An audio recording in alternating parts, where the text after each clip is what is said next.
professionnels de santé. La matinale de Radio Classique avec David Abiker. Et avec nos esprits libres aujourd'hui, Jean-Marie Colombani, que vous retrouverez demain pour commentaire à 8h. Vous chômez pas avec Jean-Claude Casanova. Absolument. Vaille que vaille, et Jean-Marie Colombani dans commentaire à 8h sur Radio Classique, donc le samedi. Des bourreaux de travail. Exactement, des bourreaux de travail, c'est ce qui résume notamment la vie de Jean-Marie Colombani, et pas davantage, ou pas moins, plus exactement, maître Sophie Obadia, qui est une bosseuse aussi. Hein, bonjour David. Merci d'être là tous les deux en ce 26 décembre. On va commencer par le plus récent, c'est-à-dire l'attaque de cette nuit par les États-Unis au Nigeria à la demande des autorités nigériennes de cibles de l'État islamique au Nigeria, État islamique et ses démembrements qui ont pour habitude d'enlever ou de tuer des ressortissants de la communauté chrétienne nigériane. Donald Trump agit pour ces gens-là. Il agit déjà pour la lutte contre l'extrémisme islamiste, qui n'est pas un combat d'aujourd'hui, qui est un combat permanent, qui conduit d'ailleurs à des bombardements ailleurs que sur le Nigeria. C'est en effet la première fois contre Boko Haram, qui fait des dégâts absolument monstrueux, qui s'était signalé à l'attention universelle d'ailleurs en enlevant des jeunes filles. Et donc c'est quelque chose d'absolument atroce. Alors c'est vrai qu'on peut aussi dire, oui, mais Donald Trump a un électorat qui est fondamentalement chrétien et fondamentaliste d'ailleurs. Donc ça peut être une raison d'agir pour quelqu'un qui a fait profession de non-intervention, presque d'isolationnisme. Mais ça n'est pas le sentiment, ça n'est pas l'attitude américaine, ça n'est pas l'attitude qu'il suit lui-même, avec un risque quand même pour lui qui est qu'une partie évidemment de ce que sont les chrétiens fondamentalistes qui le suivent, qui ont été au cœur de sa campagne, au cœur de son électorat, c'est une chose, mais il y a aussi d'autres fractions du MAGA, c'est-à-dire de ces gens qui suivent pour des raisons idéologiques Donald Trump, qui sont contre toute intervention et qui sont d'ailleurs très critiques de l'aide fournie par Donald Trump à Israël. Et donc c'est aussi une des raisons aussi de différenciation, en tout cas de querelle à l'intérieur même du mouvement MAGA qui commence à se développer, à prendre de l'ampleur. Bon, il faut dire aussi que ça n'est pas une toute petite minorité, les chrétiens au Nigeria. C'est presque... c'était rappelé par Jean-François Colosimo mardi. Il a cité un chiffre. Les non-chrétiens, c'est 54% de la population. Absolument. Donc il reste une grande minorité chrétienne. On va venir à ce qui concerne Thierry Breton, puisque il est aussi une cible à sa façon des États-Unis qui lui refuse un visa. Il ne pourra plus aller aux États-Unis. Il s'agit d'une initiative que la France considère évidemment comme hostile. Qu'est-ce qu'il faut en penser, Sophie Obadia, de cette attitude américaine, sachant que Pavel Durov, le fondateur de Telegram, a lui-même expliqué que la France, à cause d'Emmanuel Macron, était en train de devenir un goulag numérique. Alors Pavel Durov, il est français, mais il est né russe. Il est né russe, il est français, il est mis en examen en France pour des activités, en tout cas des complicités d'activités criminelles, puisque sa plateforme, Telegram, abriterait des activités criminelles, de la prostitution, du trafic de stupéfiants. Et donc, pour la première fois, quasiment, un juge d'instruction a estimé en France qu'il ne pouvait pas l'ignorer, et donc il est mis en examen. Et malgré tout, il a pu retourner récemment, ça m'a d'ailleurs beaucoup surprise, parce que je ne le savais pas, après avoir payé 5 millions d'euros de caution, il est reparti à Dubaï, et donc je ne sais pas très bien ce que le juge français pourra faire ensuite. Mais au-delà de ça, ce qui est intéressant, c'est de voir la convergence entre les deux. C'est-à-dire on parlait de Thierry Breton il y a 3 jours, ce qui lui arrive est gravissime, et vient à son secours, au secours en tout cas des Américains, cet animal, j'ai envie de dire, Pavel Durov, parce que il y a une grande mythologie autour de lui, on vous explique, il y a des portraits extraordinaires autour de lui. C'est un homme extraordinaire, très intelligent, qui a multitude d'enfants, une espèce de démurge comme ça. Enfin, ce qu'il pense profondément des libertés publiques et de nos libertés à nous, Européens, est plus inquiétant en revanche. Et il parle d'un goulag numérique, vous voyez quand même le poids des mots, pour venir au secours de Donald Trump et des Américains, qui eux considèrent que les Européens en renforçant leur législation, et notamment le fameux DSA, Digital Service Act, qui est en fait une manière de nous protéger de la pollution numérique américaine et des manipulations russes, eh bien, en donnant une amende à X, donc à Twitter, eh bien, c'est une guerre, en fait, idéologique qui est en train de se faire. Contre la liberté d'expression. Contre la liberté d'expression, contre les normes européennes, en nous expliquant que c'est nous, c'est le renversement habituel des arguments, que c'est nous qui sommes, des liberticides. Et c'est là où ça devient extrêmement dangereux. La guerre est déclarée de ce point de vue, c'est-à-dire que nous allons devoir nous défendre en continuant à proposer des amendes, en continuant à contrôler l'activité criminelle de certaines plateformes, et en tout cas le non-respect. Et comment allons-nous faire, puisque nous avons 2 géants qui s'allient maintenant contre nous? Si je vous comprends bien, Sophie Obadia, nous avons des chauffards russes d'Internet qui font n'importe quoi sur nos réseaux ou qui font de la désinformation. Oui. Nous essayons de réguler le code de la route numérique français et européen. Oui. Nous le régulons et nous avons les États-Unis qui nous disent « mais vous en voulez à la liberté de déplacement ». On pourrait, c'est exactement, c'est bien résumé. Et puis surtout, c'est une histoire d'argent, parce que les amendes qui ont été décidées sont très lourdes. Oui. Et elles sont très mal vécues par les Américains. C'est des millions de dollars. C'est des millions de dollars. Donc les Américains le vivent très mal. Et évidemment, comme c'est du business, tout ça, vous avez compris, c'est du temps de cerveau disponible. C'est essayer de tenir les esprits européens par des entreprises américaines et un peu russes. Eh bien, nous allons nous battre aussi sur ce terrain. C'est une illustration de la situation qui est la nôtre aujourd'hui, la nôtre, celle des Européens. C'est-à-dire, on est pris entre 2 feux. Oui.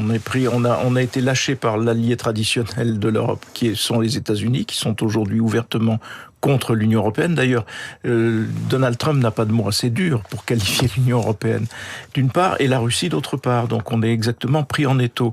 Parce qu'il faut rappeler que cette directive qui avait été votée à l'initiative de Thierry Breton a pour but d'éviter les fake news, d'éviter toutes les invectives, les insultes. Donc vraiment, c'est absolument indispensable. Et le fait que les États-Unis nous opposent leur propre conception de la liberté d'expression, c'est évidemment à front renversé, comme le disait Sophie tout à l'heure. C'est vraiment absurde parce que c'est l'inverse qui se produit. Et donc, de ce point de vue-là, évidemment, Thierry Breton est emblématique de à la fois de la capacité de l'Europe à se défendre et de la façon dont il faudrait en effet défendre une souveraineté numérique. Cette souveraineté numérique, elle nous est contestée par les États-Unis. Ça lui donne doublement raison d'ailleurs, parce qu'au moment où il l'a fait, il y a eu des débats où on disait « Ah oui, mais nous les Européens, on est les spécialistes de la régulation, on n'est pas les spécialistes de l'accompagnement des startups ». C'était un discours, il a sa légitimité, mais quand on voit ce qui se passe derrière, ça donne raison à Thierry Breton et à tout ce qu'il avait dit. Ça lui donne totalement raison, et ça, évidemment, ça éclaire d'un jour un peu triste le fait qu'il ne soit plus membre de la Commission, mais c'est un peu de sa faute parce qu'il avait mal manœuvré et il en a été écarté parce qu'il était rentré en conflit frontal avec Ursula von der Leyen, mais il avait œuvré de façon très efficace en effet. Simplement, là, il y a vraiment 2 conceptions de la liberté qui s'opposent. En Europe comme en France, d'ailleurs, la liberté, elle est organisée, et elle est organisée par des textes. Par exemple, il y a une loi sur la presse qui permet à ceux qui en sont victimes d'attaquer en diffamation, ainsi de suite. Il y a un cadre législatif à l'exercice de cette liberté. Aux États-Unis, c'est regarder les extravagances, les monstruosités que donne leur conception, qui fait qu'il y a des gens qui sont ouvertement antisémites, ouvertement pro-nazis, qui peuvent continuer à s'exprimer sans dommage au nom de la liberté. Alors c'est de cela qu'on voudrait se préserver. Au-delà des différentes conceptions de la liberté d'expression, Sophie Obadia, est-ce qu'il y a évidemment une différence juridique au départ ? Parce qu'aux États-Unis, on peut se défendre de la liberté d'expression d'autrui, on peut l'attaquer en justice, on peut trouver des moyens légaux. Mais nous, en Europe, on compte plutôt sur la loi pour nous protéger a priori. Alors, c'est un peu une spécificité française. En Europe, là aussi, il y a un manque d'harmonie très clair. La loi française, la loi de 1881 sur la presse, que vous évoquiez à l'instant, effectivement, prévoit que l'abus d'expression, c'est-à-dire la diffamation, l'injure, le fait d'aller trop loin, pour résumer de façon très simple, eh bien, peut être condamné par un tribunal. C'est pas le cas dans beaucoup de pays d'Europe. C'est beaucoup moins bien protégé dans beaucoup de pays d'Europe. Et évidemment, c'est le contraire qui se passe dans tous les pays anglo-saxons, mais en tout cas le parangon, ce sont les États-Unis, où là, on assiste effectivement à une culture de l'injure comme étant la base du débat, en fait, du débat dit démocratique. C'est vrai que la culture de X, ex-Twitter, c'est quand même de pouvoir aller très loin dans l'injure personnelle, dans ce qu'on appelle vraiment le propos ad hominem, et de vraiment vouloir absolument une guerre des mots. Et c'est ça que revendique en fait Donald Trump et revendiquent les Américains, c'est de pouvoir continuer à vivre dans cette jungle numérique qui crée le buzz, où tout le monde crie plus fort que son voisin, ce qui est évidemment le contraire de ce que pensent les Européens, mais surtout les Français. Il y a aussi une illustration dans ce qui se passe là, une mise en application, plus exactement, du fameux discours de J.D. Vance à Munich, qui accusait au fond les Européens d'être les fossoyeurs de la civilisation d'une part, et d'autre part de ne pas respecter la liberté en effet d'expression. Et donc c'est un discours qui avait beaucoup choqué, mais on voit aujourd'hui à quoi ça aboutit, d'autant qu'il y a toujours un arrière-plan économique et économico-financier derrière tout cela, et il y a le fait qu'il est insupportable aux États-Unis de voir ces sociétés sanctionnées financièrement par l'Union européenne, alors même qu'il faut se rappeler par exemple, d'un épisode qui avait concerné la BNP principalement. La BNP était, au fil du temps, devenue une très forte puissance financière, une banque extrêmement puissante. Elle a été aussitôt frappée par les États-Unis, par différentes amendes. Les États-Unis exportent leur réglementation et leurs droits, et par ce biais sanctionnent et interdisent d'activités, sauf à payer des amendes absolument gigantesques, ce qui était le cas pour la BNP, pour pouvoir continuer d'exercer, au nom de leurs propres droits. Donc, comme si le droit américain devait s'imposer partout. Et voilà, donc on est vraiment au cœur d'une bataille essentielle entre l'Europe et les États-Unis. Mais là, c'est le non-droit américain, pratiquement. C'est-à-dire, c'est le droit de tout dire, de pouvoir tout dire sur les réseaux sociaux. C'est aussi au nom de leur propre conception qu'ils vont dire, vous-même, on va vous mettre à l'amende parce que vous n'avez pas respecté ceci ou cela, tel embargo sur ceci ou sur cela.